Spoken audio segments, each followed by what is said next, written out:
Hello friends, मैं Rachna Amarnath happy literature channel में आपका स्वागत करती हूँ। So friends, in this video I am going to discuss important questions, means the most repeated questions from Indian English literature MEG 7। तो questions को discuss करने से पहले मैं आपको बता दूं, MEG 7 पर मैराथन वीडियो मैंने अपलोड कर दिया है। तो जिन्हें नहीं पता कि मैराथन वीडियो में आखिर होता क्या है, तो इसमें मैंने जो भी क्वेश्चन यहाँ पे अभी डिस्कस करूंगी इंपॉर्टेंट क्वेश्चन, उनमें से कई क्वेश्चन को मैंने सॉल्व किया है एग्जैक्टली उसी तरीके से जिस तरीके से आपको एग्जाम में लिखना होता है। तो क्वेश्चन के साथ साथ मतलब नोट्स के साथ साथ आपको एक्सप्लेनेशन भी मिल जाएगा। तो इस वीडियो के एक्सेस के लिए आपको लेवल 3 मेंबरशिप ज्वाइन करना पड़ेगा, और जो ऑलरेडी मेंबर्स हैं उन्हें कुछ नहीं करना है, आप वीडियो देख सकते हैं।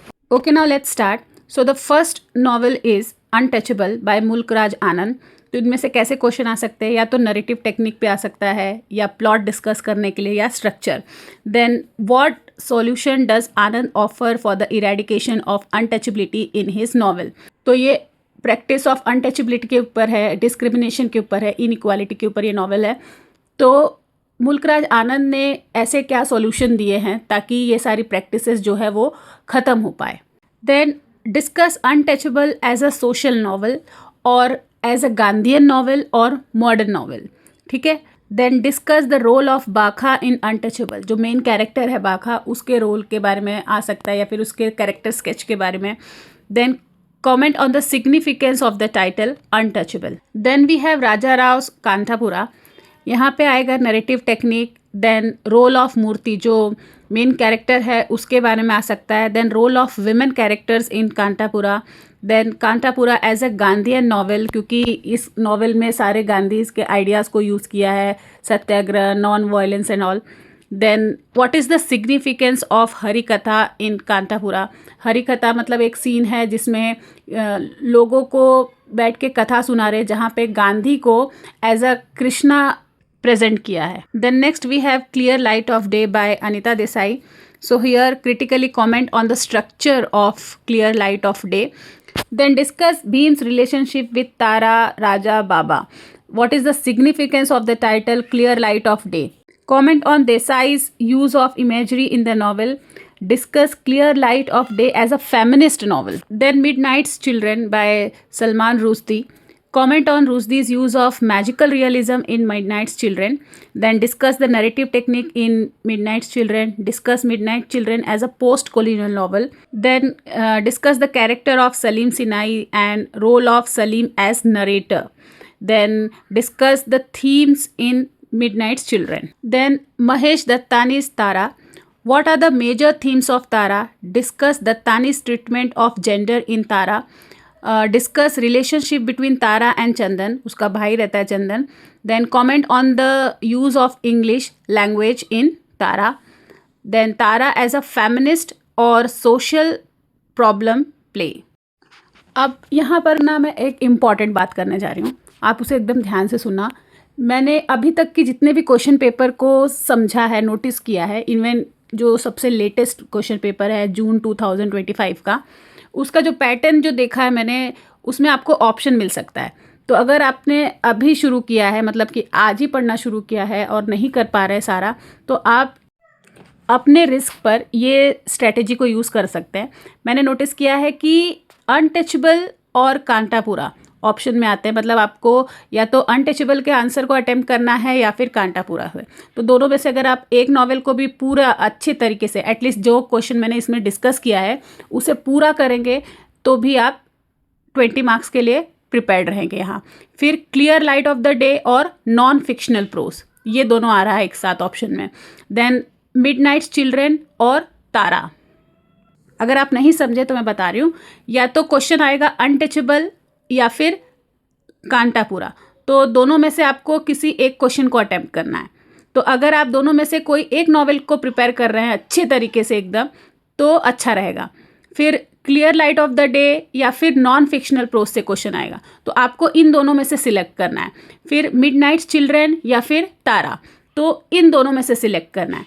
आई होप आप समझ गए मैं क्या कहना चाह रही हूँ। तो 6 टॉपिक से आप 3 टॉपिक को सिलेक्ट कर सकते हैं, लेकिन आप पैटर्न देख लीजिए, अनटचेबल और कांतापुरा में से कोई एक, clear light of the day या फिर नॉन फिक्शनल में से कोई एक, मिडनाइट चिल्ड्रन या तारा में से कोई एक, ठीक है। लेकिन ये आप अपने रिस्क पे करना। Okay, now let's discuss the question from non-fictional prose. So first question is, what are the views expounded by Gandhi in Hind Swaraj on education? Then discuss Hind Swaraj as a post colonial text or its relevance today. दोनों का ही answer same रहेगा. Then discuss Nehru's prose style in an autobiography. Discuss self scrutiny in Nehru's autobiography, मतलब इन्होंने अपने आप को he criticise किया है अपने ऑटोबायोग्राफी में. Then next question, discuss Nirad Chaudhuri's prose style और his views on English culture. Now let's discuss questions from short stories. First is discuss Ruskin Bond's technique of characterization in the stories you have read. Then discuss Ruskin Bond as a short story writer. तो ये जो question है, discuss Ruskin Bond as a short story writer, तो जितने भी आपके short story हैं उसके जो राइटर्स हैं उन पे किसी के पर भी ऐसे क्वेश्चन आ सकते हैं, like Gita Hariharan, then R K Narayana as a short story writer, तो किसी पर भी आ जाएगा. ज़्यादातर रस्किन बॉन्ड पे पूछा गया है, then R K Narayana and Gita Hariharan. Then next question is discuss the theme और structure of an astrologer's day. चाहे थीम पर भी आए या फिर स्ट्रक्चर पे भी आ सकता है. Then discuss R K Narayana as a short story writer, जैसे कि मैंने भी बताया था. Then there are no good character और bad characters in Narayan works. Apply this statement to the short story and astrologer's day. Then in what ways does R.K. Narayana's story Engine Trouble appeal to you? Discuss. Write a critical appreciation of Geeta Hariharan's Gajar Halwa. Then comment on the social issues inequality in Gajar Halwa. Then discuss Shashi Deshpande as a short story writer with reference to The Miracle. Write a critical appreciation of Subhadra Sen Gupta's The Fourth Daughter. और ये एक general question है short story से. Do you prefer stories that are open ended or those with clear resolutions? Answer with reference to stories in your course. तो जो first question आता है वो रेफरेंस टू कॉन्टेक्स्ट रहता है, मतलब कि जो आपके सिलेबस में पोम है उससे कुछ लाइंस लिए जाते हैं और आपको उसको एक्सप्लेन करना है किस कॉन्टेक्स्ट में लिखा गया है, क्या रेफरेंस है, ये सब लिखना है. तो ये जो क्वेश्चन होता है फर्स्ट क्वेश्चन, वो थोड़ा प्रेडिक्टेबल नहीं रहता, क्योंकि बहुत सारे आपके पास पोम है सिलेबस में, कहीं से भी कुछ भी लाइंस आ जाते हैं. लेकिन फिर भी जो बहुत ज़्यादा रिपीट हुआ है मैंने यहाँ पे लिस्ट किया है, आप उसे देख लीजिए. तो चलिए देखते हैं. लाइफ ओनली इज और death is life disguised.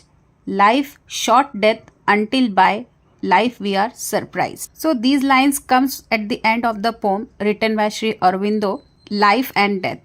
It talks about the connection between life and death. He does not see them as opposites. ठीक है, यहाँ पे अरविंदो जो है लाइफ और डेथ को अलग नहीं समझ रहे हैं, बल्कि एक ही समझ रहे हैं. Instead, he believes both are part of the same truth. So what poet exactly saying here? Only life truly exists. What we call death is not the end. ठीक है, जो भी हम जिसको हम एंड समझ रहे हैं वो एंड नहीं है. डेथ को एंड नहीं बोल सकते, वो भी लाइफ है, एक दूसरे तरीके का लाइफ है. It is just life in a different form. So death is life wearing a mask. Disguise मतलब क्या होता है? भेस बदलना. तो डेथ क्या है? एक तरीके का लाइफ है जो भेस बदला हुआ है. He also says that life we live now is like a small and limited death because we don't fully understand the real meaning of life. This is actually a philosophical poem. When we rise to a higher or spiritual life, we feel surprised, and that is when we understand what true life really is. Then next is, I am Indian, very brown, born in Malabar. I speak 3 languages, write in 2, dream in 1. So these lines are taken from the poem An Introduction, which is written by Kamala Das. Here she introduces herself with pride. बहुत ही गर्व से अपने आप को यहाँ पर कमला दास introduce कर रही है. She says she is an Indian. Her skin is very brown. She was born in Malabar, which is in Kerala.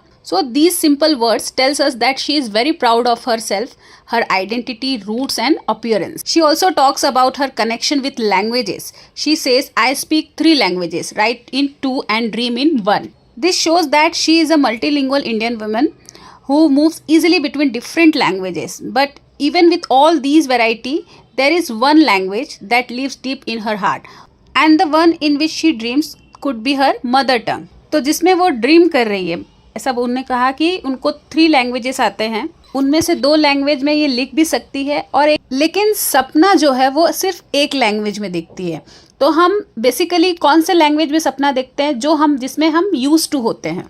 तो हो सकता है ये उनका मदर टंग हो। तो फ्रेंड्स, ये लाइन से कमला दास हमको क्या बताना चाहती है कि जो आइडेंटिटी होती है वो पर्सनल होता है।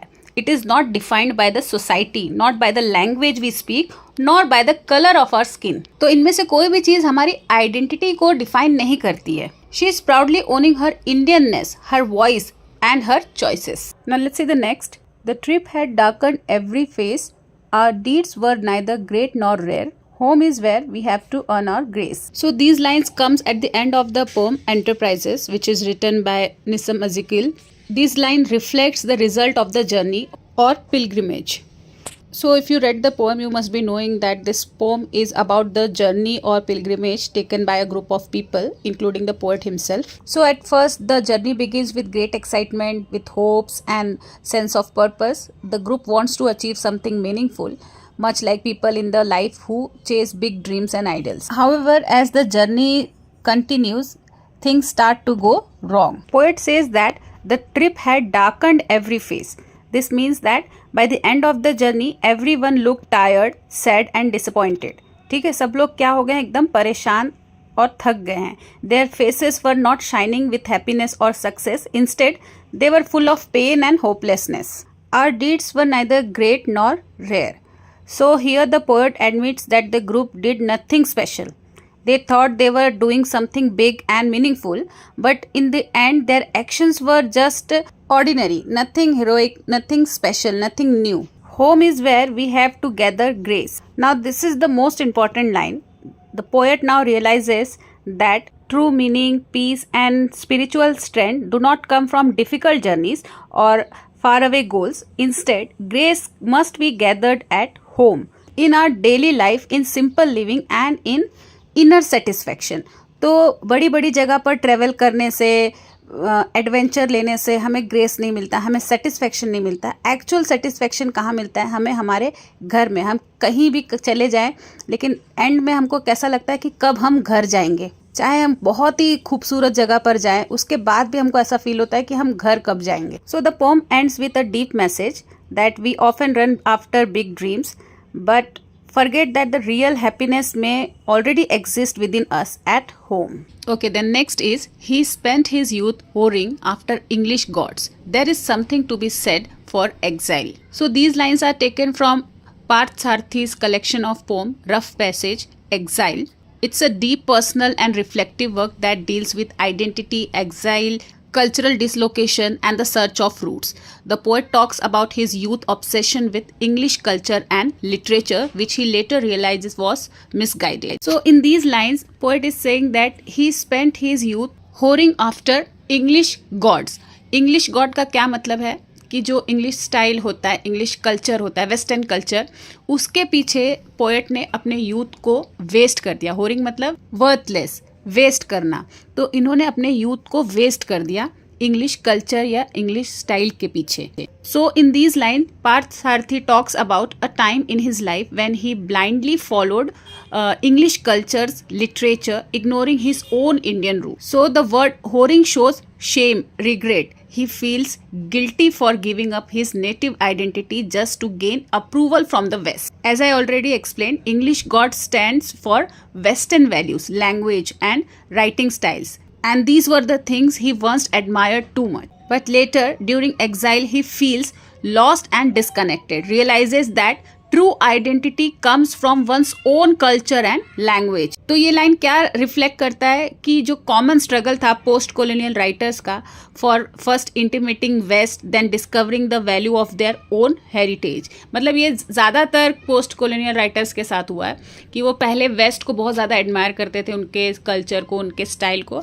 फिर उनको अपनी जो रियल आइडेंटिटी थी उस पर रियलाइजेशन होता था, अपने रूट को फील करते थे. ये o love alas that love could not assuage the burden of thy human heritage or save thee from the swift decrees of death. So these lines are taken from the poem Love and Death written by Sarojini Naidu.